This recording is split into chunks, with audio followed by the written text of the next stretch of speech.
Today we are actually going to be taking the serrated blade off of this Wingman and swapping it for the straight blade on the Sidekick.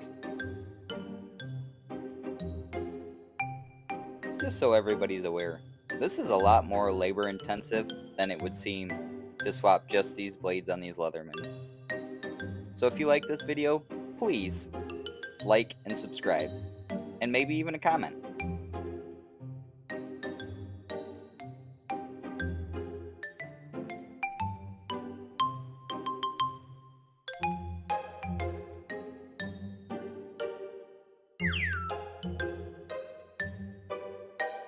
With this straight blade on this Wingman now, it is set up perfectly for my EDC bag. What do you guys think? Would you rather have straight or serrated? Let me know in the comments.